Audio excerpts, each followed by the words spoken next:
नमस्कार दोस्तों। आज हम चर्चा करेंगे माननीय उच्च न्यायालय खंडपीठ लखनऊ द्वारा एक महत्वपूर्ण फैसला सुनाया गया जो सेक्शन 302 और 120 बी पर आधारित थी और प्राथमिकी जिसको बोलते हैं एफआईआर दर्ज करवाई गई 5:25 पे। तो हाउ इट इज़ पॉसिबल।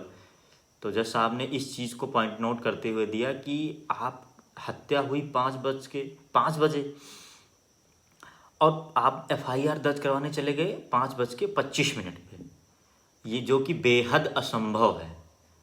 उनका भी कहना बिल्कुल सही है। जांच रिपोर्ट के साथ आपराधिक रिपोर्ट विशेष रिपोर्ट संलग्न नहीं थी, जो कि सीआरपीसी की धारा 157 के तहत अनिवार्य है। ये चीज़ भी उस पर जो है को अक्यूज को बरी करने के लिए ये बेहद ज़रूरी था कि आपका जो है अपराध की रिपोर्ट जो है, जांच रिपोर्ट जो होती है जिसको पोस्टमार्टम रिपोर्ट बोलते हैं, वो भी उसके साथ लगनी चाहिए, जो कि नहीं मिली। जांच रिपोर्ट के साथ संलग्न में 2 पेज एफआईआर के लिए और 1 पेज जीडी के लिए दिखाया गया, जबकि एफआईआर 3 पेज की है। ये भी एक महत्वपूर्ण है। प्राथमिकी की जांच के समय अस्तित्व में थी और न विशेष रिपोर्ट अपराध का उद्देश्य मजिस्ट्रेट द्वारा जांच या पर्यवेक्षण करना था। उस चीज़ को उसमें नहीं दिखाया गया। जब अभियोजन पक्ष के गवाह निकट संबंधी इच्छुक गवाह होते हैं तो उनके बयान की पुष्टि और अदालत द्वारा बारीकी से जांच की आवश्यकता होती है। अभियोजन पक्ष के गवाहों के खून से सने हुए कपड़े भी कभी बरामद नहीं हुए। सीधा सीधा उन्होंने ये चीज़ भी कहा कि मान लीजिए हत्या हुई, हत्या करने के बाद में आपने जिसके ऊपर लगाया कि माय लॉर्ड इन्होंने ये हत्या कर दी है, अब जो तो उन्होंने चाकू से गोली से जो भी मारा, आपने बताया कि खून से सने हुए कपड़े थे, अब उस कपड़े की बरामदगी तो होनी चाहिए ना, वो चीज़ें भी नहीं मिली। तो कैसे? उद्देश्य मजिस्ट्रेट द्वारा जांच की निगरानी करना है और इसे देरी से दाखिल करने से विचारण प्रभाव पर प्रभावी नहीं। 5 बजे मृत्यु हो रही है, 5 हत्या हुई 5 बजे, आप रिपोर्ट, आप हत्या हो गई तो आप उस चीज़ को संभालेंगे या पहले जाएंगे एफआईआर करने? ये तो एक कॉमन सेंस है, ये तो कोई होगा ना। तो इसमें मनीष कुमार की बेंच ने, मसूदी साहब के और मनीष कुमार की बेंच ने बिल्कुल क्लियर शब्दों में कहा, घटना के समय और घटना के बारे में अभियोजन की कहानी और 25 मिनट के भीतर प्राथमिकी दर्ज करना बेहद असंभव है और कारणों से संदिग्ध है। या अभियोजन पक्ष ने आरोप लगाया कि इस घटना शाम 5 बजे के आसपास हुई और एफआईआर 5:25 पर हुई। तो यही सबसे बड़ा असंभव जो है क्या कहते हैं, प्रश्न चिन्ह उठ रहा है आपके सवालों पे कि 25 मिनट में आप पहले इस लाश को संभाल लेंगे या इसका ट्रीटमेंट देखेंगे या आप डायरेक्ट पहले एफआईआर करने जाएंगे। अच्छा, पीठ ने आगे भी पाया कि चिकित्सा साक्ष्य भी अभियोजन पक्ष के मामले से मेल नहीं खा रहा है। गौरतलब है कि कोर्ट ने कहा कि अभियोजन पक्ष के अपने पैरों पर खड़ा होना चाहिए, ना कि अभियुक्त के किसी भी तरह की कमजोरी पर। पृष्ठभूमि क्या थी? 29/8/2004 को, मैं थोड़ा सा केस का सार बता देता हूँ।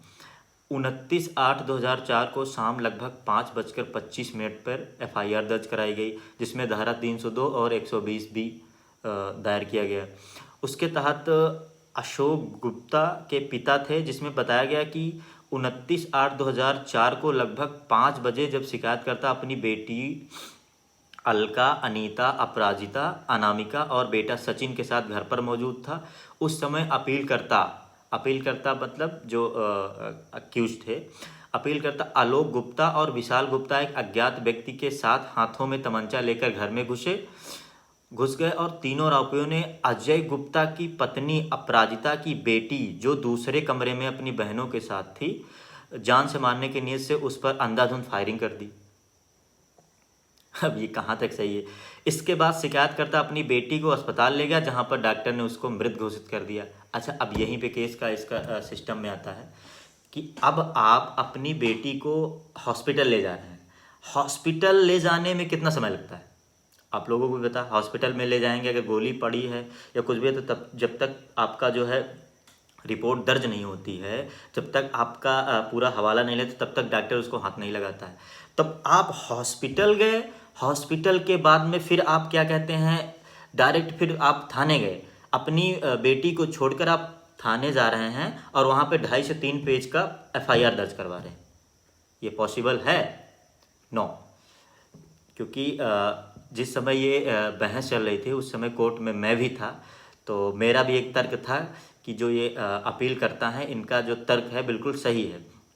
निचली अदालत ने धारा 302 और 120 बी आईपीसी के तहत अपील करता के खिलाफ आरोप क्योंकि प्राथमिकी एक बहुत बड़ा प्रश्न चिन्ह है इस केस में कि 5 बजे हत्या हुई, 25 मिनट में आपने प्राथमिकी दर्ज कराया, हॉस्पिटल ले गए, हॉस्पिटल लेके आने के बाद में फिर आप कह रहे हैं कि नहीं ये माय लॉर्ड ये नहीं ऐसा है, और 3 पेज का आपने एफआईआर भी लिखवा दिया। How it possible. सो इस एक प्रकार से इसमें जो है क्या कहते हैं, निचली अदालत ने इनको आजीवन कारावास की सज़ा दिया था, और फिर AR मसूदी साहब और मनीष कुमार की बेंच ने इसको जो है कि दोषी ठहराया। और